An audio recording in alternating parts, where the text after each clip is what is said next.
Salam sehat para sahabat insani yang dikasihi Tuhan.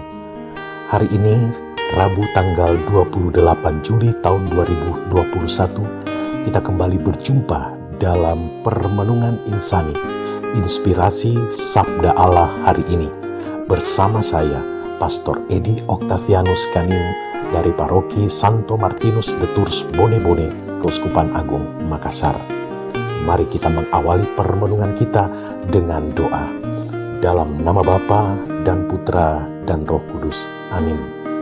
Ya Bapa yang Maha Kasih, terima kasih untuk kesempatan yang kembali Engkau berikan kepada kami untuk membaca dan merenungkan sabda-Mu. Kami mohon bukalah hati kami, tuntunlah dengan Roh Kudus-Mu, agar kami dapat membaca dan merenungkan sabda-Mu dengan baik, serta memetik buah-buah permenungan yang dapat kami gunakan untuk menjalani dan menghayati kehidupan iman kami kepadamu. Demi Yesus Kristus Tuhan dan Juru Selamat kami.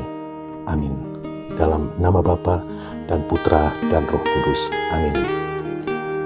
Para sahabat insan yang dikasihi Tuhan, mari kita membaca pendasaran permenungan kita pada hari ini, yakni dari Injil Matius pasal 13 ayat 44 sampai dengan 46.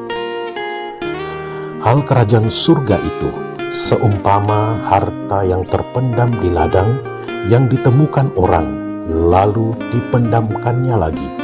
Oleh sebab sukacitanya, pergilah ia menjual seluruh miliknya, lalu membeli ladang itu. Demikian pula hal kerajaan surga itu seumpama seorang pedagang yang mencari mutiara yang indah. Setelah ditemukannya mutiara yang sangat berharga, ia pun pergi menjual seluruh miliknya, lalu membeli mutiara itu.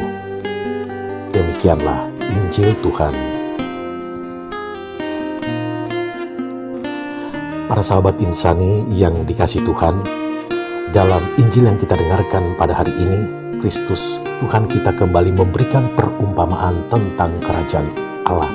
Ia memberikan di dalam dua perumpamaan. Yang pertama, seseorang yang menemukan harta terpendam di ladang dan membeli ladang dan dengan menjual seluruh harta miliknya. Dan yang kedua, seorang pedagang menemukan mutiara yang indah dan membeli mutiara itu dengan menjual seluruh harta miliknya. Kedua perumpamaan itu kiranya menekankan adanya usaha seseorang, usaha manusia untuk mencari dan menemukan sesuatu yang berharga di dalam kehidupannya, lalu membelinya dengan cara menjual seluruh miliknya. Para sahabat insan yang dikasihi Tuhan, sesuatu yang berharga tersebut pasti lebih berharga dari seluruh miliknya. Setiap orang mungkin mempunyai berbeda-beda sesuatu yang berharga yang dimilikinya. Ada mungkin orang yang menempatkan uang sebagai sesuatu yang berharga. Ada mungkin yang menempatkan harta kekayaan adalah yang berharga di dalam hidupnya. Mungkin ada juga yang mengatakan anak atau orang tua atau keluarga adalah yang berharga di dalam hidupnya. Ada juga yang mungkin menekankan nama baik, reputasi, popularitas, dan karir atau bisnisnya adalah sesuatu yang berharga di dalam hidupnya. Dan semuanya itu adalah hal yang sangat wajar dan sah-sah saja bahwa orang berusaha di dalam kehidupannya mengejar dan menemukan sesuatu yang berharga, karena yang berharga itu mungkin menurut masing-masing orang adalah yang dapat menjamin kebahagiaan hidup di dunia ini. Maka tidak heran bila setiap orang mengejar sesuatu yang berharga bagi dirinya, yang dimilikinya dengan segala sesuatu, dengan upaya yang keras, dengan segala kemampuannya. Tidak heran ada berbagai macam benturan-benturan atau kendala-kendala yang menghambat untuk segera memiliki sesuatu yang berharga baginya. Apalagi urusan duit, urusan harta, urusan uang. Ada yang sampai berbuat jahat untuk berusaha memilikinya. Ada yang demi mendapatkan reputasi atau nama baik atau popularitas rela mengorbankan kepentingannya, keluarganya, dirinya sendiri, atau mengabaikan kerohaniannya demi ambisinya untuk mencapai ketenaran atau popularitas.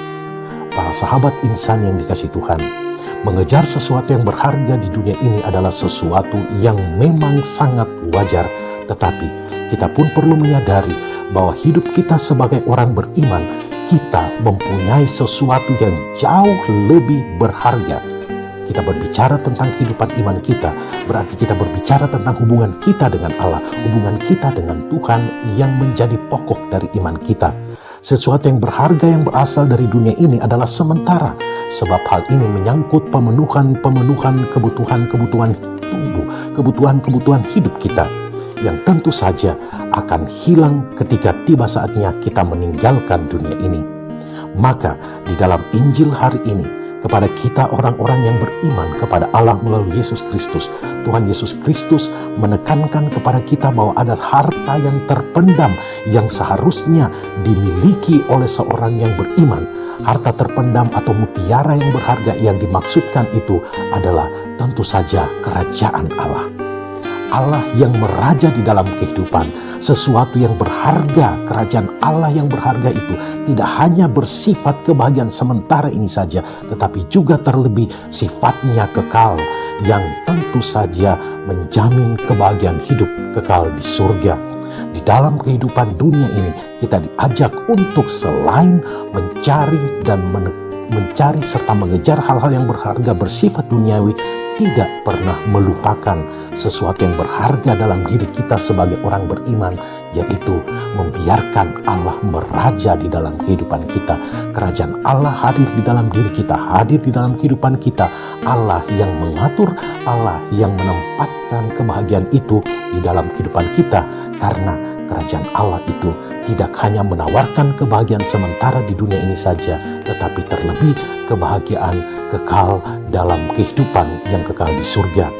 Para sahabat insani yang dikasihi Tuhan, selama kita masih hidup di dunia ini, sesuatu yang paling berharga sebagai orang beriman sudah kita miliki, dan itu berasal dari Tuhan sendiri, yakni kebahagiaan, damai sejahtera ilahi. Sejauh kita melakukan apa yang menjadi kehendak Allah dan kita menempatkan Tuhan sebagai Raja di dalam diri kita dan kehidupan kita, sehingga yang berharga yang kita perjuangkan akan menjadi sesuatu yang lebih kekal di dalam kehidupan kita sebagai orang beriman.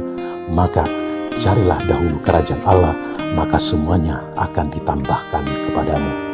Roh Kudus membantu kita. Amin. Dalam nama Bapa dan Putra dan Roh Kudus. Amin. Terima kasih Tuhan untuk kesempatan merenungkan sabda-Mu.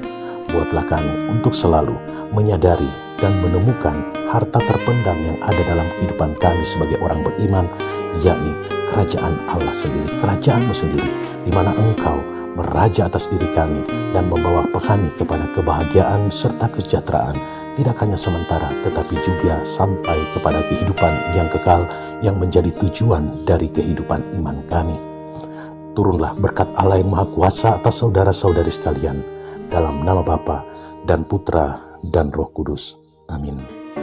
Terima kasih saudara-saudariku yang telah mendengarkan renungan, inspirasi, dan sabda Allah hari ini.